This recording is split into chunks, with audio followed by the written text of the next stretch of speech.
तो आपका स्वागत है साइंस जीवी चैनल पे। बच्चों, कल आपका एग्ज़ाम है प्रखर राष्ट्रीय सर्वेक्षण 2024 का। तो इस वीडियो में हम क्लास 9th का जो सैम्पल क्वेश्चन पेपर आया है उसको पूरा सॉल्व करेंगे। टोटल इसमें 40 क्वेश्चंस होंगे, हर एक सब्जेक्ट के 10-10 क्वेश्चन। आपके एक्चुअल पेपर में 60 क्वेश्चंस होंगे, हर सब्जेक्ट के 15-15 क्वेश्चंस। तो आइए शुरू करते हैं। तो सबसे पहले आपका जो होगा वो होगा भाषा का, जो कि हिंदी एग्ज़ाम, हिंदी लैंग्वेज का होगा, हिंदी भाषा का। उसमें इस तरह का कोई क्वेश्चन है जो सैम्पल पेपर में दिया है कि आपको एक पोस्टर दिया है, इस पोस्टर को आपको पढ़ना है, उससे रिलेटेड आंसर देना है। कि जैसे भूकंप के दौरान आपको सुरक्षित रहने के लिए घबराना नहीं है, शांत रहना है, रुके कहीं पर आप ढक ले अपने सर को और पकड़ ले इस मेज़ के नीचे, या अगर पहले से आप क्या क्या तैयारी कर सकते हैं। जीवन रक्षा किट बनाई जा सकती है जिसमें पानी हो और मसाल हो, सीटी, अतिरिक्त बैटरी, प्राथमिक चिकित्सा किट, दवाइयाँ, बहुउद्देशीय उपकरण, स्वच्छता और व्यक्तिगत स्वच्छता आइटम, और अपने परिवार को भूकंप के बारे में बात करें। ये इस तरह का पोस्टर आपको दिया है और पोस्टर से रिलेटेड और इस पिक्चर से रिलेटेड कुछ क्वेश्चंस। और उससे पहले एक भूकंप की कहानी दी है कि ज़मीन जोर से हिली, इमारत कंपन होने लगा, प्रिया स्तब्ध हो गई और उसे समझ नहीं आ रहा था कि क्या करे। फिर उसने स्कूल के जीवन के त्रिकोण के बारे में अभ्यास याद आया और जल्दी से बिस्तर के फर्श के पास गिर गई और वह एक गेंद की तरह सिकुड़ गई, अपने सिर को अपनी बाहों से सुरक्षित कर लिया। कंपन बहुत देर तक जारी रहा लेकिन प्रिया वही रही और उसका दिल उसकी छाती में धड़क रहा था। आखिरकार झटके कम हो गए, प्रिया सावधानी से बिस्तर से नीचे रेंग कर बाहर आई, अपनी परिवार को सुरक्षित पाकर राहत महसूस की। तब उसने एक महत्वपूर्ण सबक सीखा कि तैयार रहना जीवन बचा सकता है। जीवन का त्रिकोण भूकंप के दौरान मजबूत वस्तु के पास आश्रय खोजने की एक सरल तकनीक ने उसे सुरक्षित रखा था। अब अगर क्वेश्चन है कि भूकंप महसूस होने पर प्रिया ने क्या किया, बाहर भागा और एक मेज के नीचे छिप गया, उसने बिस्तर के पास फर्श पर गिरा दिया या मदद के लिए चिल्लाया। तो क्या किया, तो देखो यहाँ लिखा था ना कि वह अपने बिस्तर के पास फर्श पर गिर गई। तो क्या होगा इसका, वह अपने बिस्तर के पास फर्श पर गिर गई। ये गिरा दिया गलत होगा, गिर गई। अगला है भूकंप खत्म होने के बाद प्रिया को राहत क्यों महसूस हुई। तो भूकंप खत्म होने के बाद प्रिया को राहत इसलिए महसूस हुई क्योंकि उसने जीवन त्रिकोण का सफलतापूर्वक अभ्यास किया, खुश थी कि भूकंप खत्म हो गया, अपने परिवार को सुरक्षित पाया या अपने दोस्तों को अपने अनुभव के बताने के लिए उत्साहित थी। तो वह अपने परिवार को सुरक्षित पाकर वह खुश हो गए। अगला है पोस्टर में यह सुझाव क्यों दिया गया कि अपने जीवन रक्षा किट में टॉर्च और अतिरिक्त बैटरी शामिल करें। क्योंकि भूकंप के आमतौर पर रात में आते हैं, भूकंप के कारण अक्सर बिजली की आपूर्ति बाधित होती है। भूकंप के बाद इन वस्तुओं को पड़ोसियों को बेच सकते हैं अगर आप बोर हो जाएं। तो इसका सही उत्तर है कि जब भूकंप आता है तो तार के जो कनेक्शंस है वो कट जाते हैं और आपूर्ति बाधित हो जाती है। इसी कारण से जो किट है उसमें टॉर्च और अतिरिक्त बैटरी शामिल करने को कहा जाता है।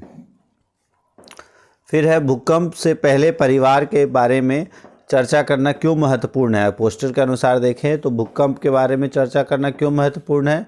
तो रोचक तथ्य जानने, विभिन्न जीवित रहने के तरीकों का अभ्यास करने, डर को कम करना और सभी को क्या करना है इसके लिए तैयार रहना, लोगों को भूकंप के बचाव के बारे में शिक्षित करना। तो ये हमने उसमें ऊपर देखा ही था, एक बार देख लो। जैसे जहाँ पर चर्चा की जा रही है वहाँ क्या कहा जा रहा है।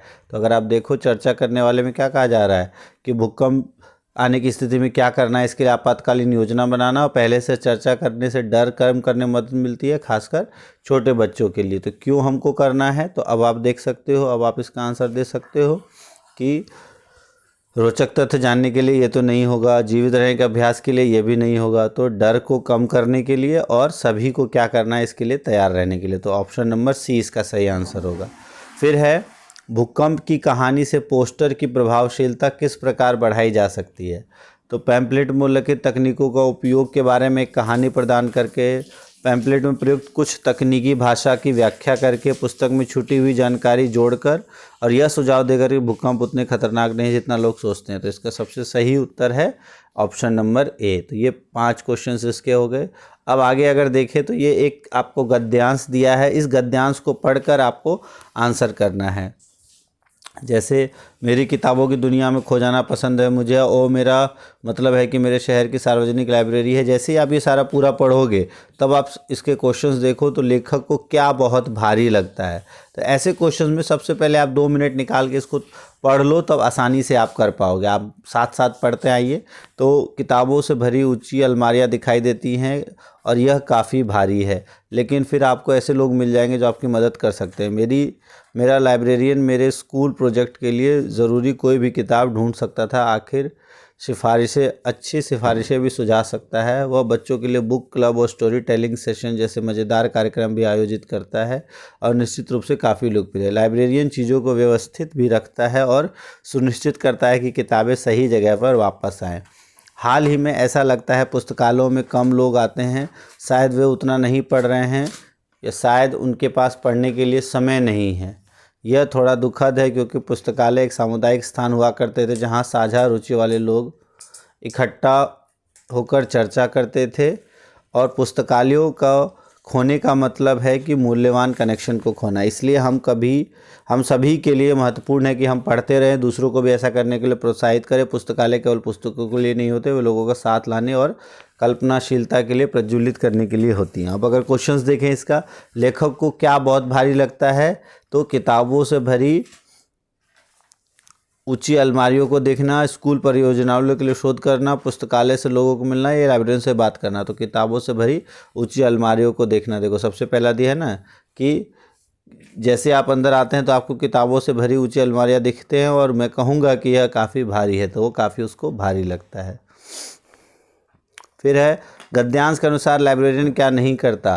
पुस्तकालय में अपने पुस्तक क्लब का आयोजन, बच्चों के लिए सत्र आयोजित करना, पढ़ने के लिए दिलचस्प किताबें सुझाना, बच्चों के लिए स्कूल प्रोजेक्ट बनाना।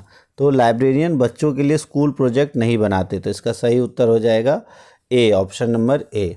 अगला है गद्यांश के अनुसार यदि पुस्तकालय लुप्त हो जाए तो क्या होगा। तो बच्चे अधिक पढ़ना शुरू कर देंगे, बच्चों के पास स्कूल प्रोजेक्ट के लिए किताबें नहीं होंगी, चर्चा के लिए सामुदायिक स्थान गायब हो जाएगा, सार्वजनिक पुस्तकालय को पुस्तक की दुकान में। तो चर्चा के लिए सामुदायिक स्थान जो है वो गायब हो जाएगा। जैसे हम देखो इसमें पढ़ा है ना हमने कि महत्वपूर्ण है, एक दूसरे को प्रोत्साहित करते हैं, और मूल्यवान कनेक्शन खो देंगे हम। जहाँ साझा रुचि वाले इकट्ठा लोग चर्चा कर सकते हैं तो वो भी खो जाएगा, तो इसलिए इसका उत्तर हो जाएगा डी। अगला है इस अनुच्छेद में ऐसा क्या प्रमाण है जो सुझाता है कि पुस्तकालय अब उतने लोकप्रिय नहीं रहे। तो पहला ऑप्शन है लोगों को पुस्तकालय बहुत पुराने ज़माने के लगते हैं, पुस्तकालय और पुस्तक क्लबों का आयोजन नहीं करते, पुस्तकालय में कम लोग आ रहे हैं, और पुस्तकों की अच्छी किस्म नहीं होती। तो इसका सबसे सही उत्तर है ऑप्शन नंबर सी, पुस्तकालय में कम लोग आ रहे हैं। 10वां है गद्यांश के अनुसार कौन सा कथन सत्य है। तो पुस्तकालय संगीत संबंधी रुचि को बढ़ावा देने के लिए सामुदायिक स्थान है, तो ये तो सही नहीं लग रहा है। फिर आगंतुकों को पुस्तकालय में अच्छी पुस्तक ढूंढने में कठिनाई होती है, पुस्तक में आने वाले आगंतुकों की संख्या में गिरावट के कारण सदस्यता शुल्क उच्च है, पुस्तकालय को जीवित और सक्रिय बनाए रखने के लिए पुस्तकालय अध्यक्ष महत्वपूर्ण है। तो दूसरा है अच्छी पुस्तक ढूंढने में कठिनाई होती है, ये भी सही नहीं लग रहा है। पुस्तकालय में आने वाले अंगों को ये तो है ही नहीं इसके बारे में जिक्र, तो इसका ऑप्शन नंबर डी बिल्कुल सही होगा कि पुस्तकालयों को जीवित और सक्रिय बनाए रखने के लिए पुस्तकालय अध्यक्ष महत्वपूर्ण है। मतलब लाइब्रेरियन, पुस्तकालय अध्यक्ष का इंग्लिश मतलब होता है लाइब्रेरियन, हिंदी में पुस्तकालय अध्यक्ष। तो ये 10 क्वेश्चंस थे किसके, आपके भाषा के। तो टोटल आपके भाषा के 15 आएंगे, लेकिन इस सैम्पल पेपर में 10 क्वेश्चंस थे। अब आगे देखते हैं हम भाषा के बाद अगला जो आपका सब्जेक्ट है वो है गणित। गणित के भी आपके जो प्रखर एग्ज़ाम है, प्रखर राष्ट्रीय सर्वेक्षण 2024, उसमें भी आपके 15 क्वेश्चंस गणित के आएंगे, बट इस सैम्पल पेपर में 10 क्वेश्चंस दिए हैं, तो उन्हीं को हम एक बार देख लेते हैं। इसी तरह के क्वेश्चंस आने के आपके चांस भी रहते हैं। जैसे क्वेश्चन 11वां है कि एक किताब की दुकान के मालिक ने 60% किताबें बेच दी, अभी भी उसके पास 540 किताबें हैं। तो देखो अगर 60% बेच दी तो 40% बची हुई हैं, तो अगर 40% का वैल्यू जो है 540 है, तो 100% की वैल्यू निकालनी है। तो 40% की वैल्यू 540 है, तो 10% की वैल्यू अगर आप निकालना चाहो तो 540 बटे 40, अच्छा हमें 100% के निकालने, मान लो 540/40 गुना 100। तो जब आप इसको देखते हो ये 4 से ये कट गया, उसके बाद अब 4 से तो ये नहीं कटता है, 2 से काटो तो ये हो गया 2, और यहाँ हो गया आपका 27, फिर 2 से यहाँ काटा आपने, ये हो गया आपका 5 और 0। तो 27 को 5 से मल्टीप्लाई करोगे तो कितना हो जाएगा, 2 पंजे 10, 7 पंजे 35, 135, और 1 0 लास्ट में है, तो इसका सही उत्तर हो जाएगा 1350। अगला है, दी गई आकृति का क्षेत्रफल ज्ञात करना है। ये आपका 18 मीटर है, ये 16 मीटर है। तो आपको पता है क्षेत्रफल क्या होता है, आधा गुना आधार और ऊंचाई, half into base into height. तो ये होता है आपका क्षेत्रफल किसी भी त्रिभुज का। तो आपको यहाँ दिया हुआ है आधार कितना दिया हुआ है 16 मीटर, ऊंचाई कितना दिया है 18 मीटर।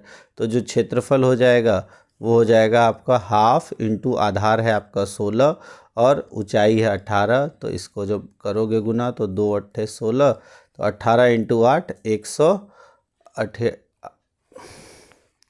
तो 88 64 का 4 और 144। तो ये हो जाएगा आपका 144, इसका सही आंसर हो जाएगा 144 मीटर स्क्वायर, ये वर्ग मीटर। उसके बाद अगला क्वेश्चन देखते हैं।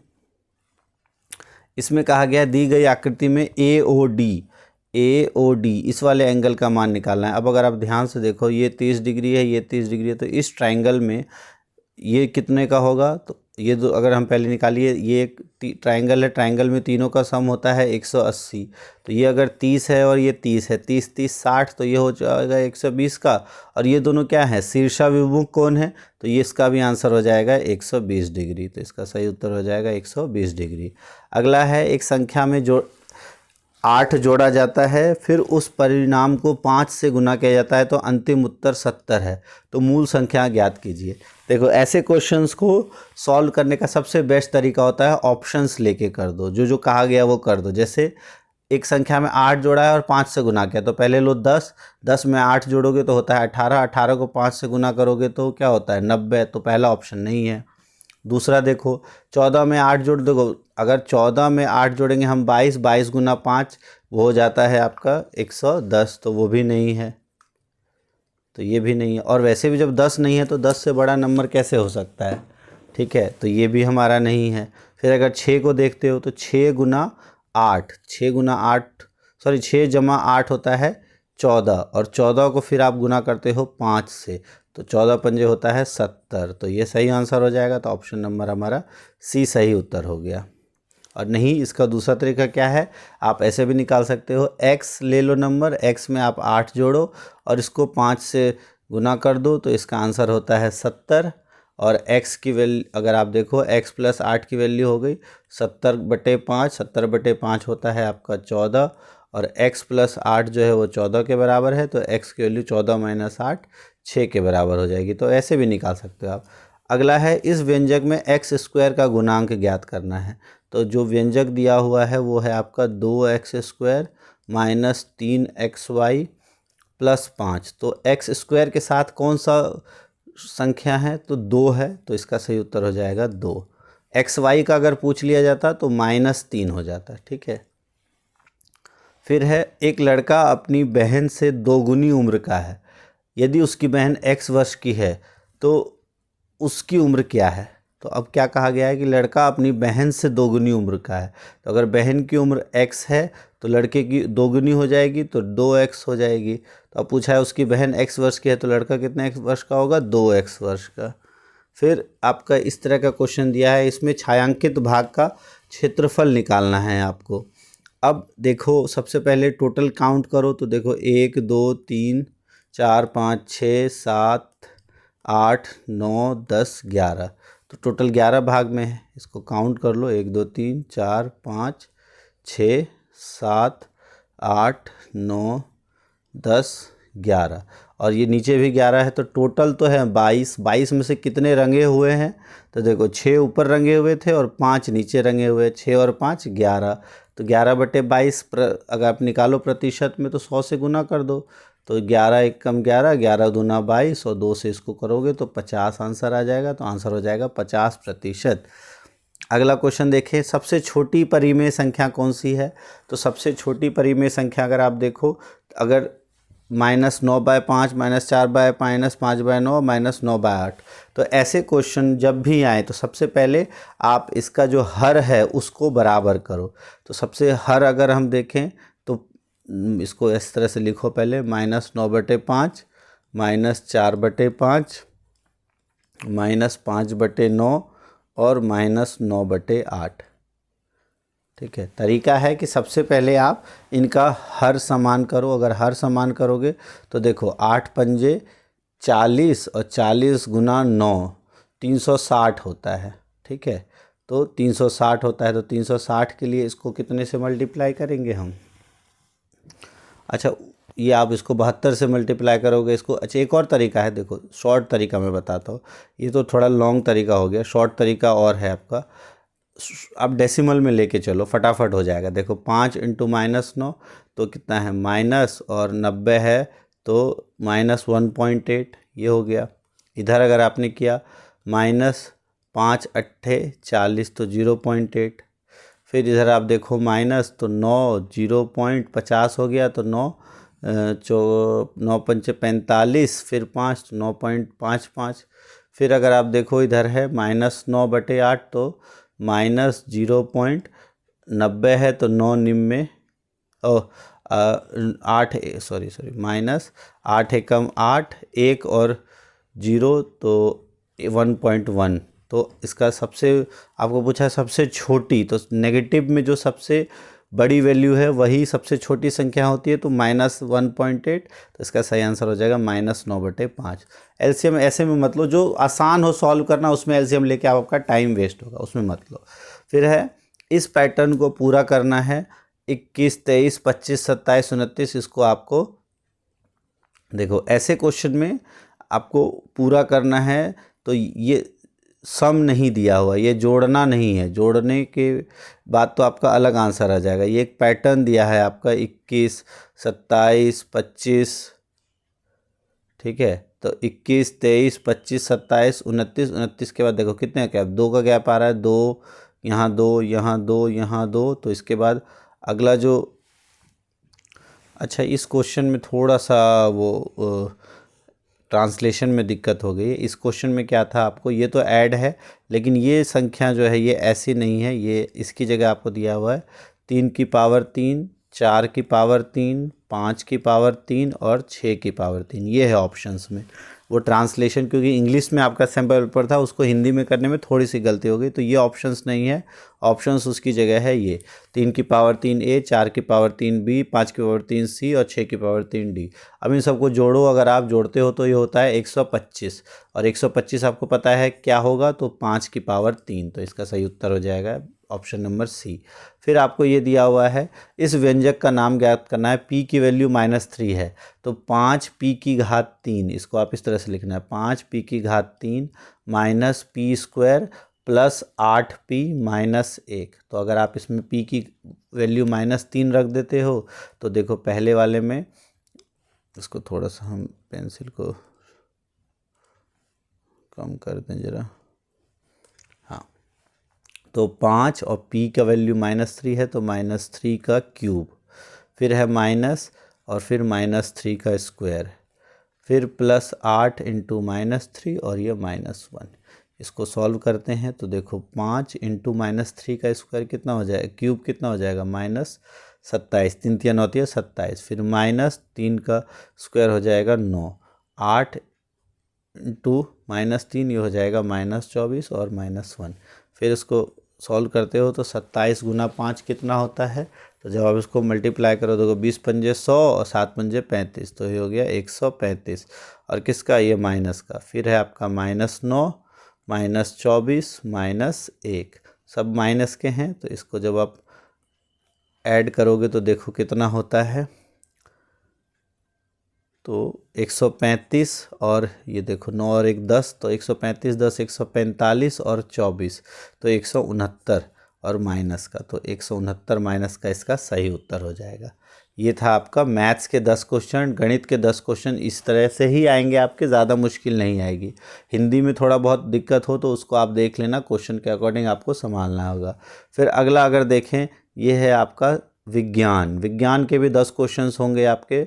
जो परख राष्ट्रीय सर्वेक्षण है उसमें आपके विज्ञान के भी 10 क्वेश्चन होंगे। पहला क्वेश्चन जैसे दिया है 21वां कि नीले लिटमस पेपर का क्या होगा अगर 2 mg, तो 2 mg मतलब मैग्नीशियम और फिर ऑक्सीजन के साथ हमने उसका अभिक्रिया किया और बन गया 2 MgO। तो आपको पता है इसका नीले लिटमस पर क्या प्रभाव पड़ेगा। तो ये एक क्या होता है आपका, जब हमने कोई भी धातु को ऑक्सीजन के साथ अभिक्रिया करते हैं तो अभिक्रिया करने के बाद ये ऑक्साइड बनाता है, धातु ऑक्साइड, और धातु ऑक्साइड की प्रवृत्ति क्या होती है, क्षारीय प्रवृत्ति होती है। ठीक है, तो अब कहा गया है यह लाल हो जाएगा, तो नहीं, नीला है तो नीला नहीं, लाल नहीं होगा, यह नीला ही रहेगा। ठीक है, अगला है 3 स्थानों पर वायुमंडलीय दाब ABC में दिया हुआ है। वायुमंडलीय दाब है 3937, 4450 और 5700 पास्कल में आपको दिया हुआ है। अब आपको बताना है कि अब आपको पता है जैसे जैसे आप ऊंचा जाते हो जो दाब है वो कम होता जाता है। ठीक है, दाब जो है वो ऊंचाई के इन्वर्सली प्रोपोर्शनल है। तो जहाँ पर दाब सबसे अधिक होगा वहाँ पर आपका सबसे ऊंचा स्थान कौन सा होगा, ये ए इसमें वैल्यू इसमें रख लो। ए की वैल्यू है 3937, बी की वैल्यू है 4450 और सी की वैल्यू है 5700। तो सबसे अधिक वायु दाब है सी में और सबसे कम वायु दाब है ए में। तो इसका मतलब ए जो है सबसे कम है, तो सबसे ऊंचा स्थान है ए और सबसे नीचा स्थान है सी। तो ऑप्शन क्या क्या दिया हुआ है, ए सबसे ऊंचा स्थान है, तो यही हमारा आंसर है। बी सबसे निचला गलत है, सी सबसे ऊंचा गलत है, ए सबसे निचला ये भी गलत है। ठीक है, फिर 23वां क्वेश्चन है प्रकाश की किरण समतल दर्पण पर लंबवत आपतित हो तो आपतित किरण और परावर्तित किरण के बीच क्या कोण होगा। अब आपको पता है ये एक समतल दर्पण है और इस पर लंबवत आपतित होगी, मतलब ये इस लंब से ही और आपको पता है आपतन क्या होता है, इस लंब के साथ जो कोण बनता है। तो अगर ये लंब के साथ ही आएगा तो इसका एंगल कितना हो जाएगा, 0 डिग्री, और ये इसी दिशा में वापस चला जाएगा, जिस दिशा में आएगा उसी दिशा में वापस चला जाएगा, तो वो भी 0 डिग्री हो जाएगा। अगला है आपका कि इसमें आपको जानकारी दी गई है, जानकारी दी गई हुए आधार पर द्रव ए के अणुओं के बीच आकर्षण बल और बी के अणुओं के बीच आकर्षण बल के बारे में क्या अनुमान लगा सकते हो। द्रव का नाम दिया है और ए और बी और क्वथनांक दिया है। तो ए का क्वथनांक है आपका 120 डिग्री और बी का क्वथनांक है 180 डिग्री सेल्सियस, दोनों में सेल्सियस है। तो अब जिसका कम है इसका मतलब उसके बीच के अणुओं के बीच जो आकर्षण बल है वो कम है, तो इसका मतलब है द्रव ए के अणुओं के बीच आकर्षण बल बी की अपेक्षा कम है। तो ए के बीच आकर्षण बल अधिक मजबूत है, ये गलत है। बी के बीच अणुओं के बीच आकर्षण बल अधिक मजबूत है। क्लियर। अगला है ये, इसमें क्या समस्या है, क्या गलत है। तो अगर हम देखें ये तार ये सही है, ये बल्ब को सही है, ये बदलना सही है, लेकिन इसमें अगर आप देखो ये नेगेटिव के साथ नहीं जुड़ता। ठीक है, अगर यहाँ एक पॉजिटिव है, ये फिर आपका नेगेटिव, ये पॉजिटिव नेगेटिव, तो यहाँ पॉजिटिव आएगा। ठीक है, नेगेटिव हमेशा पॉजिटिव के साथ जुड़ेगा, तो ये गलत है। तो अगर आप देखो बैटरियाँ जो हैं वो ठीक से कनेक्ट नहीं है। अगला क्वेश्चन देखें हम, 26वां आपको दिया हुआ है कि किस प्रकार के जीव अलैंगिक प्रजनन में एक संतति कोशिका मूल कोशिकाओं पर बढ़ती है और फिर अलग हो जाती है। तो हमने पढ़ा है हाइड्रा में जो मुकुलन के द्वारा एक कोशिका बढ़ती है और फिर अलग हो जाती है, तो इसको कहते हैं हाइड्रा, हिड्रा नहीं है, हाइड्रा। अगला है एक बच्चे ने पानी के गिलास में शहद और फिर तेल डाला, उन्हें बैठने के बाद बच्चे ने गिलास में सिक्का गिरा दिया, ऊपर से नीचे तक के परतों का क्या क्रम होगा। तो जो सबसे भारी होगा वो सबसे नीचे जाएगा, तो ऊपर से नीचे आपको बताना है। तो सबसे ऊपर क्या होगा, तेल सबसे हल्का है तो तेल सबसे ऊपर होगा, उससे भारी पानी है तो उसके नीचे पानी होगा, और पानी से नीचे होगा सिक्का। जो जितना भारी होगा वो उतना नीचे रहेगा। तो ये ऑर्डर हो जाएगा तेल, पानी, सिक्का। और अगर अच्छा शहद भी है, हाँ, तो तेल से, तो शहद जब है तो शहद तो आपका क्या है, एक तरल पदार्थ है, तो ठोस का हमेशा तरल से अधिक घनत्व होता है। तो यहाँ पर आ जाएगा तेल, पानी, और पानी से अधिक गाढ़ा है शहद, तो शहद और उसके बाद सिक्का। तो ये आ जाएगा ऑर्डर, तेल, पानी, सिक्का, तेल, पानी, शहद, सिक्का। तो सिक्का सबसे लास्ट में।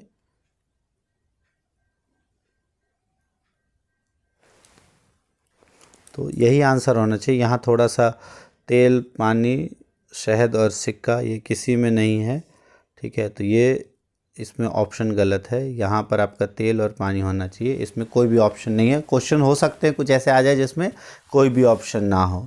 अगला है आपका, एक चुंबक को उसके केंद्र से दो टुकड़ों में तोड़ दिया गया, और यदि हम पहले टुकड़े के टूटे हुए सिरे को दूसरे चुंबक के दूसरे सिरे पर लाएं तो क्या होगा। अब आपको यहाँ हमने तोड़ दिया, ये नॉर्थ साउथ है, इसको तोड़ा, और तोड़ने के बाद जब ये, अब देखो ये आपका नॉर्थ था, ये साउथ, ये साउथ, ये नॉर्थ। तो इस तरह से जब पोल्स जनरेट हुए हैं, देख रहे हो आप, ध्रुव नॉर्थ साउथ, और ये साउथ हो गया, ये नॉर्थ हो गया। तो नॉर्थ साउथ एक दूसरे को क्या करेंगे, अट्रैक्ट करेंगे, दोनों एक दूसरे को आकर्षित होंगे एक दूसरे की ओर। फिर अगला है आपका, एक व्यक्ति हर दिन दौड़ने जाता है लेकिन पास के मंदिर में 10 मिनट के लिए ध्यान करने के लिए रुकता है। निम्नलिखित में से कौन सा ग्राफ मंदिर में बिताए गए उसके समय को दर्शाता है। अब अगर मंदिर में देखें तो ध्यान करने के लिए रुकेगा तो उसकी गति में कोई परिवर्तन नहीं आएगा। तो जब गति में परिवर्तन नहीं आएगा तो समय के साथ उसकी दूरी में कोई परिवर्तन नहीं आएगा। तो अगर हम देखें इनमें से कौन सा है जो समय के साथ दूरी में परिवर्तन नहीं आ रहा है, तो ये है। यहाँ देख रहे हो समय बढ़ भी रहा है बट दूरी में, गति में कोई परिवर्तन नहीं आ रहा है, तो ये हो जाएगा। समान गति और परिवर्तन, समान गति से समान दूरी तय करने वाला ये ग्राफ है जिसे हम यूनिफॉर्म गति या एक समान गति कहते हैं। ये वाला ग्राफ पॉसिबल नहीं है क्योंकि जो समय एक ही रहे और गति बढ़ती जाए, ऐसा पॉसिबल नहीं है। ये है असमान गति का ग्राफ। अगला है आपका, एक पेरिस्कोप में ये आरेख बना हुआ है। पेरिस्कोप में पहले दर्पण पर आपतित किरण, दूसरे दर्पण पर परावर्तित किरण के बीच क्या कोण होगा, ये आपको बताना है। ये 45 डिग्री से का ये एंगल है, यहाँ से एक कोण आ रहा है। तो अब अगर आप ध्यान से देखो, आपको निकालना है कौन सा कोण, ये और ये दोनों कितने एंगल पे हैं ये आपको निकालना है। देखो ये 45 है, ये आपका ये 90 डिग्री हो जा रहा है, और ये आपका है कितना 45। तो ये 45, ये 45 और ये 90। इसी तरीके से यहाँ जो आपका गिवन है ये है आपका, यहाँ से आपतित हो रहा है, ये कितने पे आपतित होगा, ये भी 45 पे होगा क्योंकि ये पैरेलल है ना ये दोनों। तो इसका आंसर हो जाएगा 45 डिग्री। अब देखते हैं हम 10 क्वेश्चंस। तो ये 10 क्वेश्चंस थे साइंस के, और साइंस के भी 15 क्वेश्चंस आएंगे बट इसमें सैम्पल पेपर में 10 क्वेश्चंस थे। अब हम देखते हैं सामाजिक विज्ञान के 10 क्वेश्चंस। पहला कहा गया है, किस प्रकार के वन की विशेषता उच्च वर्षा और विविध वनस्पतियाँ होती हैं। तो अब इसमें किस प्रकार के वन विशेष उच्च वर्षा और विविध वनस्पतियाँ और जीव जंतु होते हैं। तो वर्षा वन, तो जिसे हम रेन फॉरेस्ट कहते हैं, तो इसका हो जाएगा उष्णकटिबंधीय। इसका सही उत्तर हो जाएगा उष्णकटिबंधीय रेन फॉरेस्ट। अगला क्वेश्चन देखते हैं, भारतीय राष्ट्रीय आंदोलन में कौन सा विचार निर्देशक तत्व से में प्रतिबिंबित होता है। राष्ट्रीय आंदोलन का कौन सा विचार निर्देशक तत्व में प्रतिबिंबित होता है, भारतीय संविधान के राजनीति के सिद्धांत में है। तो स्वतंत्रता, समानता, बिरादरी, समाजवाद। तो ये तीनों तो पता है आपको, फ्रेंच रिवॉल्यूशन से आया है, तो इसका सही आंसर इंडिया से आया है समाजवाद। अगला है, भारत में स्थानीय स्वशासन का कौन सा स्तर ग्राम स्तर पर ग्रामीण विकास के संबंधित योजनाओं एवं योजना को बनाने हेतु उन्हें क्रियान्वित करने हेतु जिम्मेदार है।